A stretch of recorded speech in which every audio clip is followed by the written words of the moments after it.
আসসালামু আলাইকুম দর্শক, আজকের রেসিপি ঝুরি ভাজা।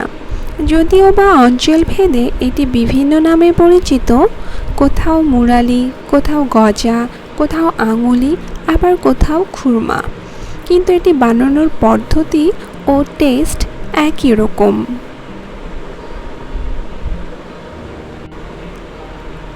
এই ঝুরি বা মুরালি বানাতে আমি নিয়ে নেব 2 কাপ ময়দা।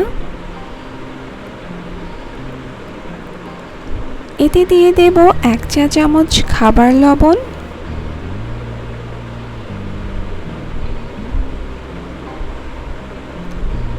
1 চা চামচ কালো জিরা। এখন এই সকল শুকনো উপকরণগুলো খুব ভালো মতো মিশিয়ে নেব। এখন দিয়ে দেব 4 টেবিল চামচ সয়াবিন তেল।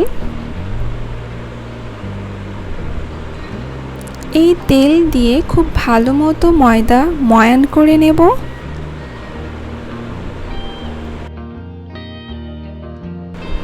ময়দার ময়ান দেওয়া হয়ে গেলে ঠিক এইরকম মুঠো হয়ে আসবে, আবার আঙুল দিয়ে চাপ দিলে ভেঙে যাবে।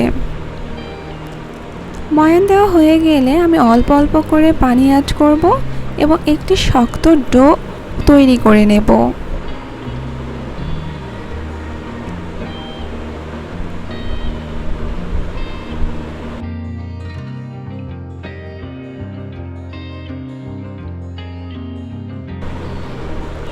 আমার এখানে মেজারমেন্ট কাপের 2 কাপ ময়দার জন্য 3/4 কাপ পানি লেগেছে। দেখেই বুঝতে পারছেন ডোটা না খুব শক্ত হয়েছে না খুব নরম হয়েছে।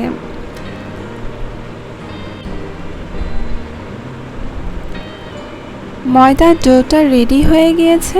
এখন আমি এটিকে ঢেকে 1 ঘন্টার জন্য রেস্টে রেখে দেব।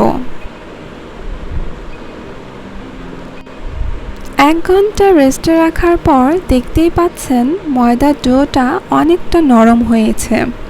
এখন আমি এই ডোটিকে আরও একটু মথে নেব যাতে এটি স্মুথ হয়ে যায় এবং আমার বেলতে সুবিধা হয়।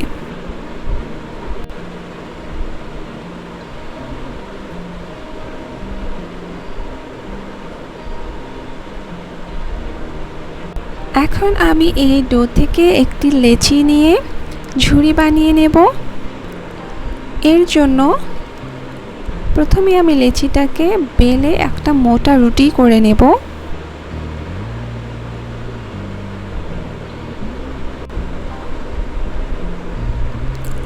রুটির পুরুত্ব ঠিক এইরকম হবে। নর্মালি আমরা যেরকম পরোটা খাই তার চাইতে বেশ খানিকটা মোটা হবে এই রুটিটি। এখন এই রুটিটিকে আমি ঝুরি সাইজে কেটে নেব।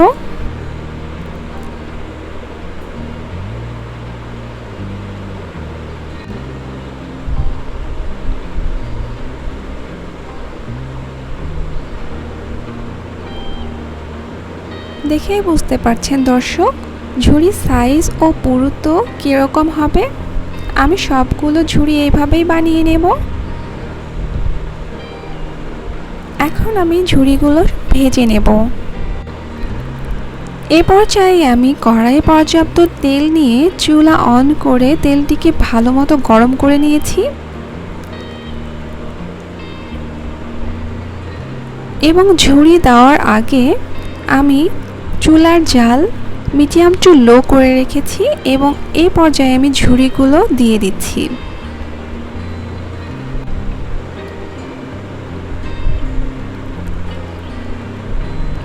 এখন এই ঝুরিগুলোকে অনবরত নেড়ে ভেজে নেব যতক্ষণ না এটি গোল্ডেন কালার হয়ে আসছে। অবশ্যই এই পর্যায়ে চুলার জাল মিডিয়াম টু লোতেই রাখবেন, কোনোভাবেই চুলার জাল বাড়াবেন না, তাহলে কিন্তু ঝুরির কালার চলে আসবে কিন্তু ভেতরে ঝুরি নরমই থেকে যাবে, ক্রিস্পি হবে না। দেখতেই পাচ্ছেন দর্শক ঝুরির কালার যেমন সুন্দর হয়েছে এবং কতটা ক্রিস্পি হয়েছে। এখন এই ঝুরিগুলো উঠিয়ে আমি রেখে দেব এবং বাকি ঝুরিগুলো ঠিক এইভাবেই ভেজে নেব।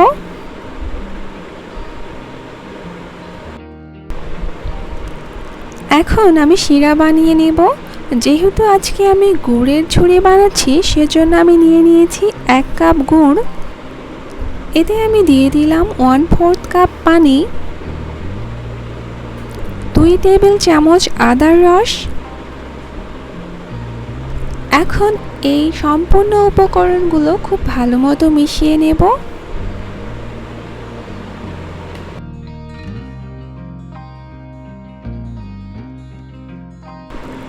অনবরত নেড়ে শিরাটাকে জাল করে নেব।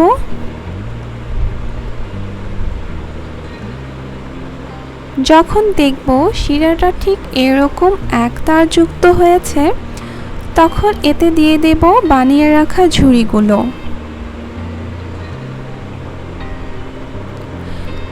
দেখুন দর্শক, ঝুড়িটা কতটা ক্রিস্পি হয়েছে।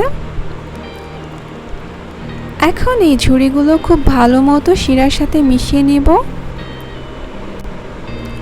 এই পর্যায়ে চুলার জাল বন্ধ করে দিতে হবে এবং ঝুড়িগুলো খুব ভালো মতো শিরার সাথে মিশিয়ে নিতে হবে, ঠিক এইভাবে অনবরত নেড়ে।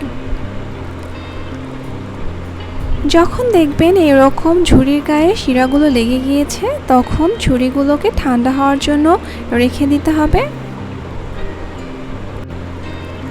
দেখতেই পাচ্ছেন দর্শক, ঝুড়িগুলো কতটা সুন্দর হয়েছে। আশা করব আপনারাও ট্রাই করবেন। আজকের মতো এখানেই শেষ করছি। আল্লাহ হাফেজ।